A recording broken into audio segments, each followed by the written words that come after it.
ئێمە هاتین پەیامی یەکریزیمان پێبوو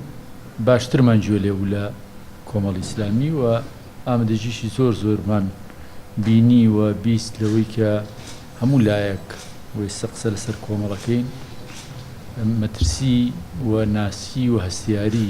ئەم قۆناغە بەنسبەت میلەتەکەمانەوە زانن و مەسئولیەتەکانی خۆشیان بە ئێمە شەهومان ئەیزانین و دەرگەکەین بۆی کە چی پێویستە بیکەین بەرامبەر بە یەکگرتووی نەیارەکانمان کەمترین شت کە بیکەینەوەی ئێمە شوکو میلەتێک و هێزە سیاسیەکان بە یەکگرتووی لە هەموو بارەکانە بچینە پێشوەی قسە لەسەر هەڵبژاردنە لە عێراقا لە ڕووی مەبدەئیەوە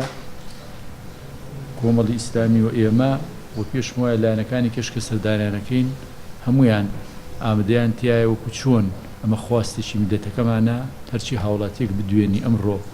هەست بەواکە کابێ یەکگرتووین بەرامبەر بە تەحەداکان و بەرامبەر بە مەترسیەکان هەنگاوی بە پەلەمان پێویستە لەو بوارەیە ئەوەی پێویستە لە ڕووی پرینسیپ و مەبدەئی و قسەمان لێ کردووە بەڵام لایەنیش کەشەیە بێ بە پەلە بیان بینین و دواتر هەوڵەکانمان کۆبکەینەوە و ئەنجامێکی باشی بێ پشت بەخوا. ئێمە ئەمڕۆ پێشوازیمان لە وەفدێکی یەکێتی نیشتیمانی کوردستان کرد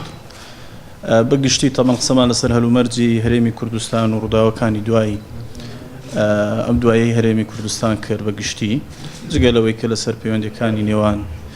یەکێتی نیشتیمانی کوردستان و کۆمەڵی ئیسلامی گفتوگۆمان کرد بەگشتی قسەشمان لەسەر هەڵبژاردن چاوەڕوانکراوەکانی عێراق کرد بە تایبەتی بۆ